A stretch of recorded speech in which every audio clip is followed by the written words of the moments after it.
Salawat serta salam marilah kita curahkan melimpahkan kepada junjungan kita Nabi besar Muhammad sallallahu alaihi wasallam beserta kepada sahabat kerabat dan pengikut beliau hingga akhir zaman. Hadirin hadirat yang dirahmati Allah Subhanahu wa taala. Sebagaimana yang kita tahu bahwa dari ayat Al-Qur'an yang kita bacakan tadi dan dari hadis Rasulullah sallallahu alaihi wasallam bahwa landasan utama kita melaksanakan puasa itu adalah iman dan ihtisaban, atau ya ayyuhalladzina yang dipanggil adalah iman dan dasarnya adalah juga karena keimanan. Karena malah sekadar melaksanakan puasa berlandaskan Islam atau karena menganggap itu hanya sebagai menunaikan kewajiban rukun Islam, maka puasanya tidak akan memiliki arti apa-apa.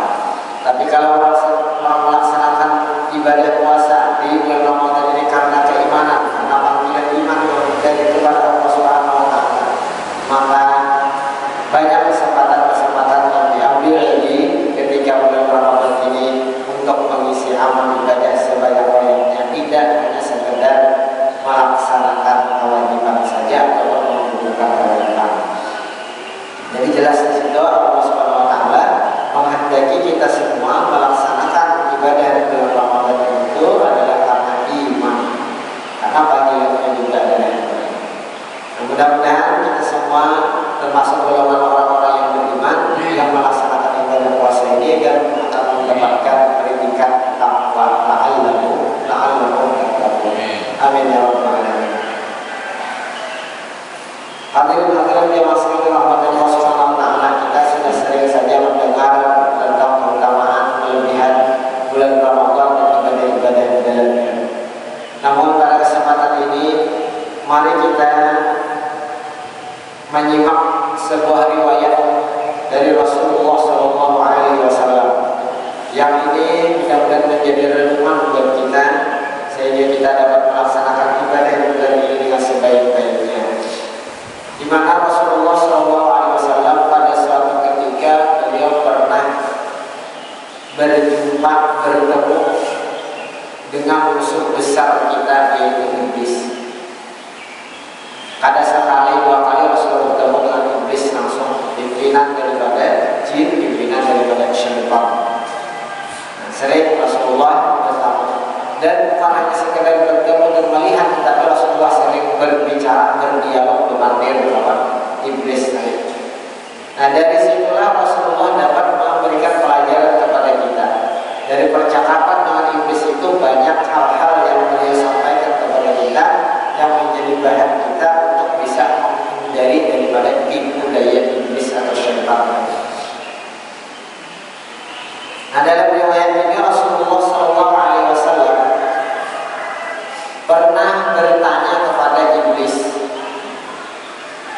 Ujar Rasulullah, wahai iblis, kira-kira apa yang kamu rasakan ketika melihat seseorang itu melaksanakan sholat atau sembahyang?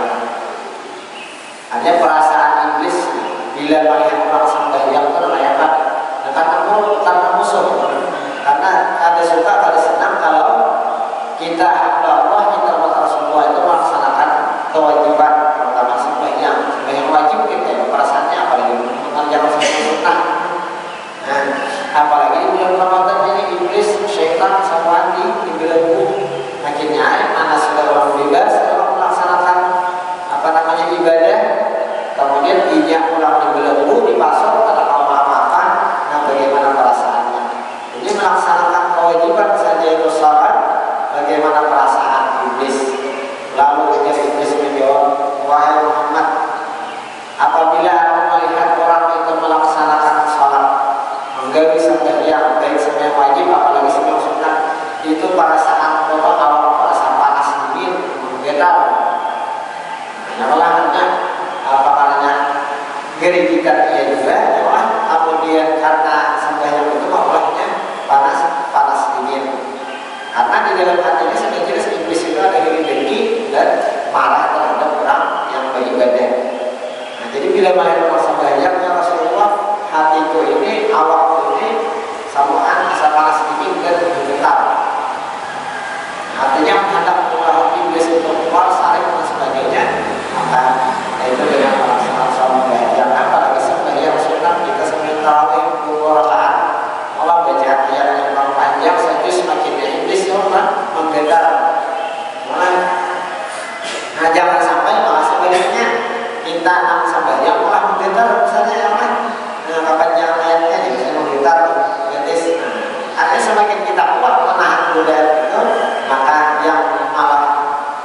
garing ataupun panas dingin dan gemetar itu adalah iblis. Nah artinya kadang-kadang ya sampai dulu sampai yang itu ya Allah dibudanya supaya kita ini sampai yang kada khusyuk, supaya kita sambayang itu kadang-kadang macam-macam di budaya, tapi bila kita tahan terhadap budaya itu malah sebaliknya iblis gelisah. Nah karena gagal kami berhasil. Nah alasannya kenapa ya Rasulullah jadi sampai membuat kami tua iblis panas dingin dan gemetar melihat orang sembahyang. Lalu jadi iblis sebab manusia itu satu kali saja dia bersujud kepada Allah, maka Allah akan mengangkat derajatnya. Satu kali sujud kepada Allah diangkat oleh Allah derajatnya. Nah kenapa kan? Nah, karena orang yang sujud itu menunjukkan sifat tawadhu'nya. Bila orang sujud itu berarti orang menghadap dan merendah, tawadhu kepada Allah. Sedangkan dalam hadis Rasulullah, man tawadha'a rafa'ahu Allah.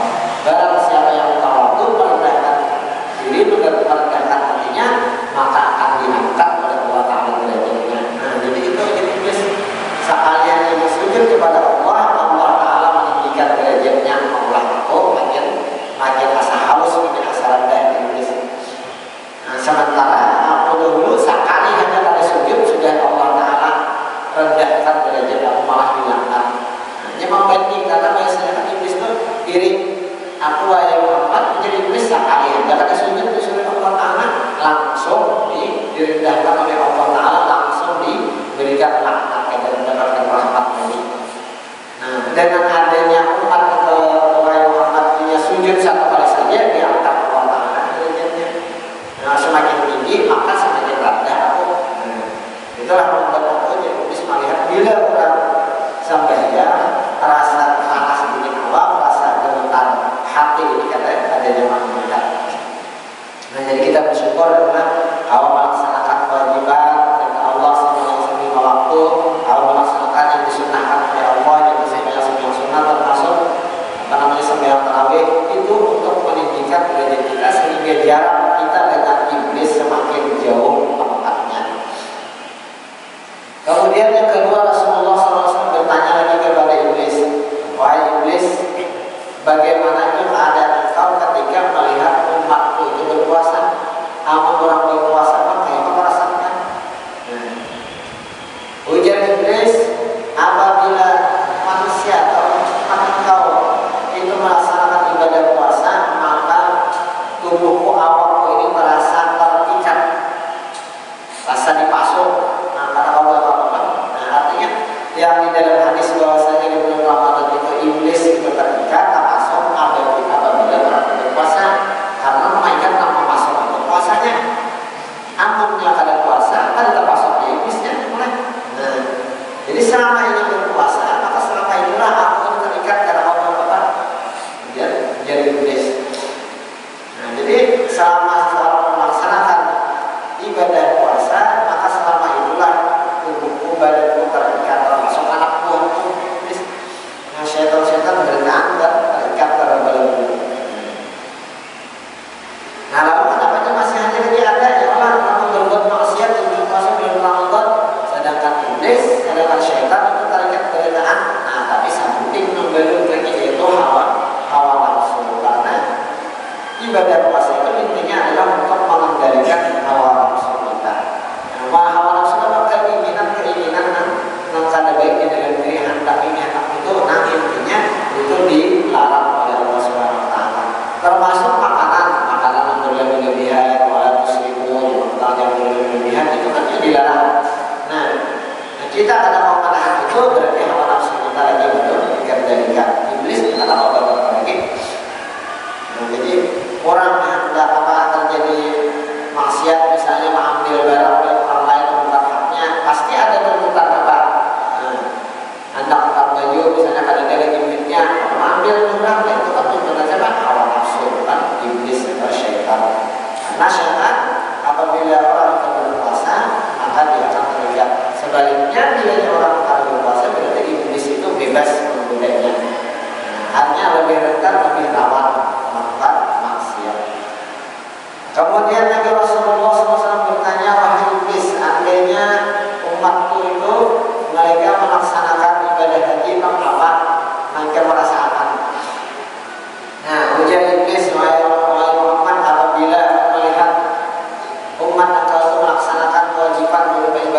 maka aku ini seperti orang yang gila. Artinya ada kata memiliki pikiran dan segala kata orang lagi melihat orang bahagia, karena bila orang bahagia seperti orang yang dilahirkan kembali.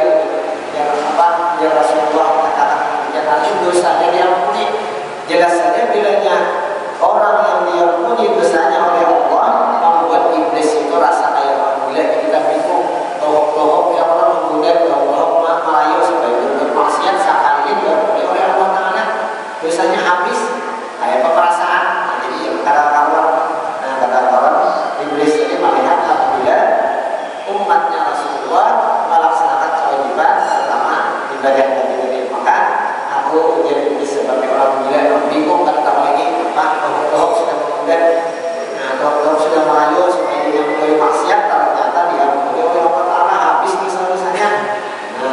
Ya seperti iblis itu pikirannya ada kata orang ini kayak orang gila. Lalu ya Rasulullah SAW, wahai iblis, seandainya umatku itu membaca Al-Quran, bagaimana perasaan kamu melihat? Kalau melihat orang mengaji mereka, apalagi di bulan Ramadan, harusnya lebih banyak daripada bulan-bulan yang lain membaca Al-Quran. Dia lebih ditingkatkan, karena bulan Ramadan adalah bulan turunnya Al-Quran, otomatis perbanyakkan di bulan Ramadan ini selain sembahyang tarawih, selain ibadah yang lainnya, membaca Al-Quran itu juga harus lebih daripada bulan-bulan yang lain. Nah, apabila umat engkau yang Muhammad membaca Al-Quran, maka perasaanku, awakku ini, badanku ini meleleh sebagaimana timah yang dipanaskan di api. Jadi bila melihat orang membaca Al-Quran, kemudian iblis awak merasa luluh, meleleh. Jadi bagaimana jawab bilanya iblis, jawab syaitan atau hantu dibaca Al-Quran, dia takutan. Dia bisa takutan bilanya awalnya dibaca Al-Quran itu awalnya leleh. Itu perasaan menjadi orang membaca Al-Quran.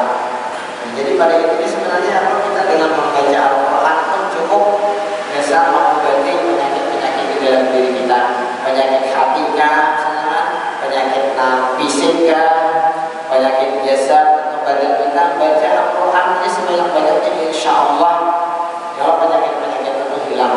Wa nunazzilu minal Qur'ani ma huwa shifaa'un wa rahmatan lil mu'minin. Al-Quran itu diturunkan adalah syifaa'un, obat penyembuh dan sebagai rahmat bagi orang-orang beriman. Karena kadang-kadang penyakit dalam diri kita, baik penyakit hati, penyakit fisik, itu biasanya karena iblis atau syaitan. Semakin banyak dibacakan Al-Quran, maka semakin meleleh, semakin luntur syaitan yang ada di dalam diri seseorang. Sebaliknya orang yang sering ada penyakit dari penyakit fisik, penyakit kejiwaan, penyakit hati, itu memang karena jarang membaca Al-Quran, sehingga mudah untuk dihinggapi oleh iblis, dihinggapi oleh syaitan, akhirnya timbullah penyakit-penyakit tadi. Jadi ujian iblis bilanya ada orang membaca Al-Quran, awal ini serasa meleleh, hancur oleh bacaan Al-Quran tersebut. Lalu Rasulullah SAW bertanya lagi, wahai iblis, seandainya kalau umatku itu bersedekah, kayak perasaan kamu melihat umatku itu bersedekah, melihat orang bersedekah. Ujar iblis, bila ada orang bersedekah, maka seolah-olah awakku, tubuhku ini terbelah menjadi dua. Kayak digergaji awakku ini iblis kalau melihat orang bersedekah. Artinya intinya adalah perbuatan yang membuat iblis itu rusak, binasa, dan juga sakit hati kalau melihat orang mengerjakan kebaikan, mengerjakan ibadah dari sembahyang, puasa, haji, baca Quran, bersedekah. Ini perbuatan yang membuat iblis itu marah. Nah, memang seharusnya itu. Nah, sebagai orang yang bermusuhan dengan iblis, hendaknya kita umat Islam berusaha untuk supaya iblis itu muak pada senang, murka dan sebagainya. Jangan sebaliknya malah membuat iblis itu senang katubi atau bangkapan. Nah, karena alasannya dari iblis, sebab orang yang bersedekah itu ada mempunyai keutamaan. Yang pertama, orang bersedekah itu hartanya pun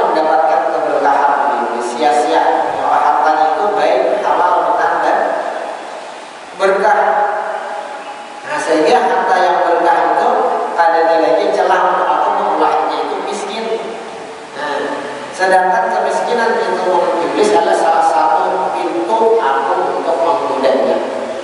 Bilanya orang itu senang suka untuk juga sedekah, hartanya itu karena penuh dengan keberkahan, maka bilanya berkah, tidak ada merasakan yang namanya kekurangan atau kemiskinan.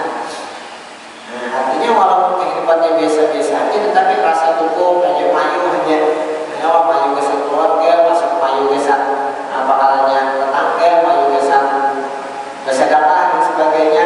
Nah, itu kan lagi celah jalan bagimu iblis tentang menghindarinya. Tapi bila ada orang yang merasa kurang, ada cukup aja, walaupun banyak hartanya, memang tetapi rasa kada mayu, miskin atau fakir, disitulah apa iblis kau menggoda. Menggoda supaya Maria menggunakan hartanya ke jalan yang dilarang oleh Allah. Supaya menggoda merasa ada mayu, ada cukup aja, akhirnya berpikir untuk mengambil hal-hal yang diharamkan oleh Allah. Nah, yang kedua menjadi iblis alasannya karena orang yang bersedekah itu dimuliakan oleh Allah. Nah, aku kada suka kada senang jadi iblis bedanya umatmu yang Muhammad dimuliakan oleh Allah. Nah, aku harapkan dia supaya dihinakan di sisi Allah, maka bila dihinakan oleh Allah maka sama aku iblis sejajar kami bakalan bila sesama, karena aku sudah jelas hina di mata Allah, maka aku harus mencari kawan orang yang gue hina di mata Allah. Nah, supaya jangan termasuk orang yang hina di sisi Allah, maka itu dengan jalan sedekah. Orang yang bersedekah maka orang itu akan dimuliakan oleh Allah, otomatis akan membuat aku jadi iblis rasa terbelah pokoknya. Kemudian yang berikutnya jadi iblis alasannya kenapa orang bersedekah itu seolah membelah diriku, karena sedekah itu akan menghalangi dia dari api neraka. Sedekah sirri tutfi'u ghadabar rabbih. Sedekah yang diam-diam itu bisa memadamkan kemurkaan Allah. Termasuk kemurkaan Allah itu adalah neraka. Jadi orang-orang senang tak juga sedekah, kemudian iblis otomatis ini itu terhindar dari neraka. Sedangkan aku ini mencari sebanyak-banyaknya kawan di dalam neraka ini.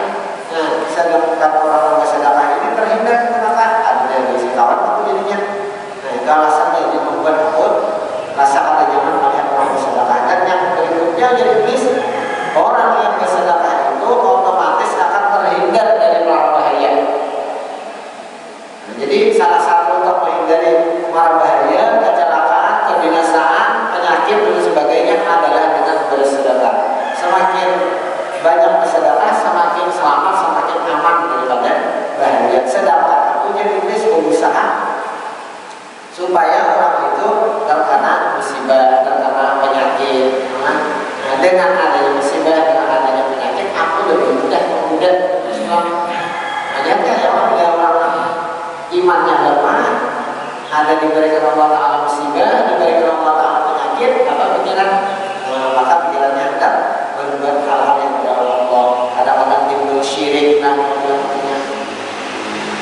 kematian syirik, meminta ini, minta itu kepada orang, kayak bahasa kitanya hampir kepada dukun, percaya ini, percaya itu, akhirnya menjadi kawan iblis. Sedangkan orang yang suka senang bersedekah itu senantiasa dipelihara oleh Allah Ta'ala dirinya, dipelihara oleh keluarganya dari berbagai macam mara bahaya, termasuk dia penyakit. Nah, jadi 4 macam Allah menurut ini keterangan dari iblis langsung mendengar keutamaan orang bersedekah. Pertama, hartanya berkah. Kedua, dimuliakan Allah. Ketiga, dihindarkan dari api neraka. Dan keempat, diselamatkan dari mara bahaya. Ini bersedekah itu kan harus menghadap, ya, menghadap banyak hartanya, banyak hidupnya. Nah, justru yang sedikit tapi ikhlas dan rutin itu lebih dicatat oleh Allah Subhanahu wa Ta'ala kadang-kadang. Nah, apalagi dalam Al-Quran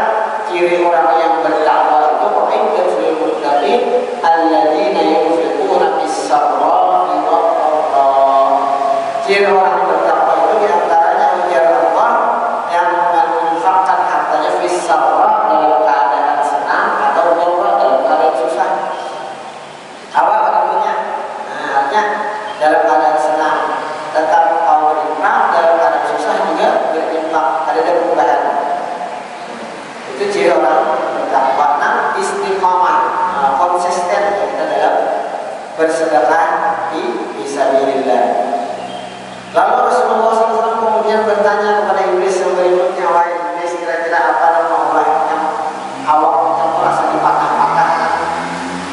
Perasaan kita awak seperti dipatah-patah oleh Allah Subhanahu Wa Taala, karena ujar iblis Nabi Allah awak merasa dipatah-patahkan itu adalah suara kuda, suara unta yang berperang di jalan Allah. Jadi bila mendengar orang berjihad fisabilillah, bunyi kuda, bunyi unta yang berperang, maka awak merasa dijejak-jejak oleh kuda ataupun unta tadi, rasa patah-patah awak jadi. Artinya secara tak langsung orang berjihad fisabilillah membela agama Allah itu sama dengan menginjak-injak iblis, menginjak syaitan oleh iblis tadi. Nah kemudian lagi, wahai iblis, apa yang menyebabkan dirimu itu rusak atau hancur? Bisa mengolah kamu hancur, kan? Rusak, ujar iblis, yang bisa mengolah kamu ini hancur, rusak itu adalah apabila ada orang yang bertaubat, taubatan nasuha. Nah artinya bila ada orang bertaubat kemudian dia ambil dari maksiat, nah itu luar biasa iblis punya rasa hancur apa? Karena tadi sia-sia yang orang sudah memuda selama ini bermaksiat kepada Allah, ampai cagar jadi kawan di neraka. Nah, ternyata orang tersebut justru mau bertobat kepada Allah, maka awak punya rasa hancur dari iblis. Nah, jadi apa namanya, dialog Rasulullah dengan iblis ini menjadi bahan kita untuk mencari kelemahan-kelemahan daripada iblis tersebut. Nah lalu ya Rasulullah, apalagi wahai iblis yang bisa mengubah hatimu itu terbakar, merasa panas untuk mendengar atau melihat. Ujar iblis yang bisa mengubah hatinya, hati terbakar, rasa hancur, hatiku ini panas melihat orang itu apabila dia sedang suka beristighfar siang dan malam. Kita beristighfar yang sebenarnya astagfirullahaladzim wal mu'minat, astagfirullahaladzim wal mu'minat. Itu aja sudah membuat iblis orang rasa hancur, artinya rasa terbakar, rasa panasnya. Baca istighfar siang dan malam. Tidak pernah ingat ya Rasulullah. Paling kami bahasa banyak ya Allah. Astagfirullahaladzim, misalnya pokoknya istighfar itu astagfirullah, minta ampun kepada Allah. Bila dia sampai yang lain masih banyak sekali beristighfar, berarti 5 kali sehari, siang dan malam juga. Siang dia, baca malam dia. Lalu Rasulullah, wahai iblis, apa yang bisa membuat mengulah wajahmu itu rusak? Jadi iblis yang bisa mengolah wajahmu rasa hancur adalah perbuatan seseorang yang mengerjakan yang namanya sedekah. Orang yang bersedekah tetapi secara diam-diam. Orang yang bersedekah diam-diam akan membuat wajahnya rasa rusak, rasa dicakar, rasa dicabik-cabik. Iblis dia melihat orang bersedekah, mau diam-diam. Nah, diam-diam artinya ya ada riak. Walaupun bolehnya bersedekah itu dengan terang-terangan, cuma lebih rawan kalau berdekat kalau terang-terangan itu dimasukinya, digudanya oleh iblis ini.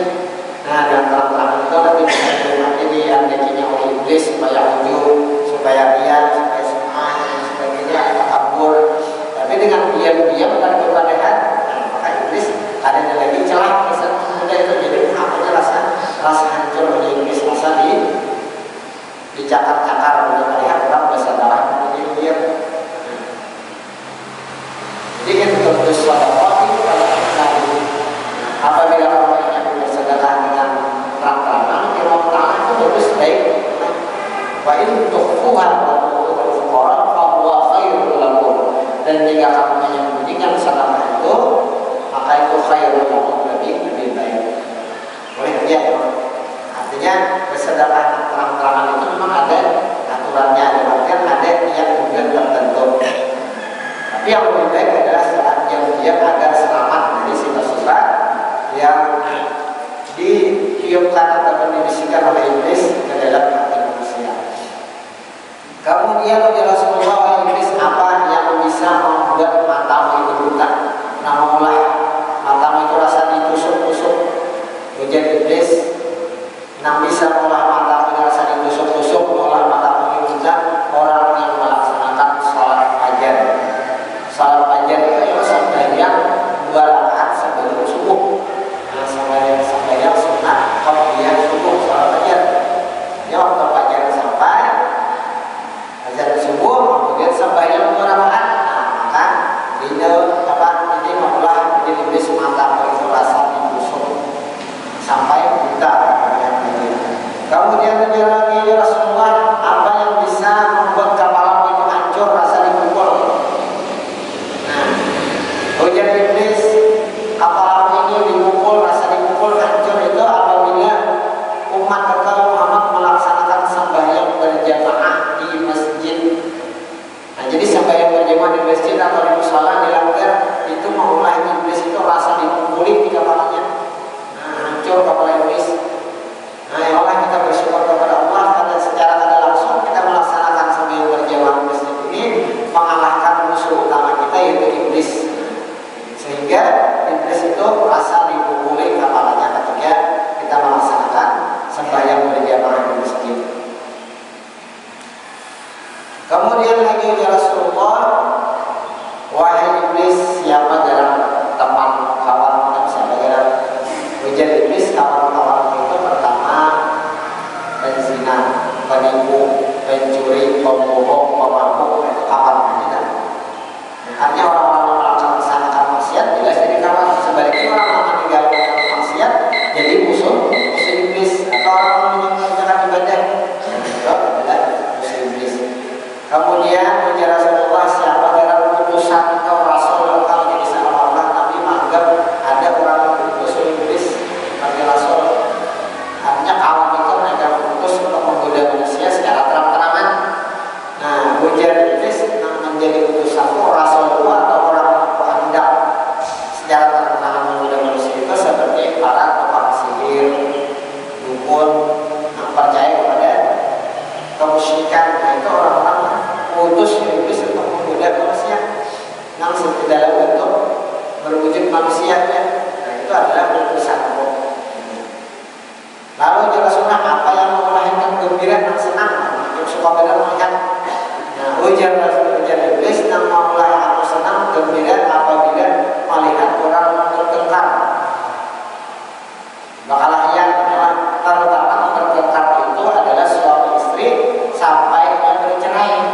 Nah, jadi bila dua laki ini bakalah lihat sampai terucap cerai, maka menjadi iblis luar biasa gembiranya, senangnya, ketawa melihat. Nah, artinya masalah sebenarnya apapun dalam rumah tangga itu walaupun buat bakalah lihat, tetapi jangan sampai ada terucap kata-kata cerai, syarat negosiasi kita. Nah, bila ada itu maka iblis sangat senang gembira melihat mendengar. Selama kita masih diberikan Allah Ta'ala keimanan, artinya berusaha walaupun ada permasalahan rumah tangga jangan sampai ada terucap kata itu tadi, karena bisa mulai iblis gembira. Lalu kemudian ujar iblis, siapa?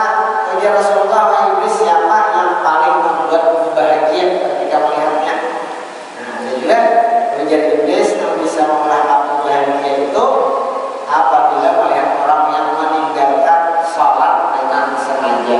Nah, bila ada orang yang sembahyang dengan sengaja, maka aku sangat bahagia melihat orang tersebut karena ini cenderung menjadi tawakkul ya, ujar iblis. Nah, jadi itulah diantaranya riwayat dari Rasulullah SAW bagaimana kita mengetahui kelemahan iblis tersebut sehingga kita awal menghindari apa yang disukai oleh iblis, yang disenangi oleh iblis, dan kalau melaksanakan melakukan amal ibadah yang bisa membuat iblis itu murka, marah, rasa dipukul, rasa dicabik-cabik mukanya, rasa ditusuk matanya dan sebagainya. Nah, dengan itulah tadi beberapa amal ibadah yang mungkin sudah sering kita laksanakan, kita geli setiap hari. Artinya kita sudah tahu bahwa yang kita kerjakan selama ini alhamdulillah membuat iblis, membuat syaitan, anak buah iblis itu mereka sangat murka dan juga tidak sehingga kita selamat dari bakawan dari iblis, selamat kita dari siksa neraka, semoga berteman dengan iblis dan iblis yang akan merasakan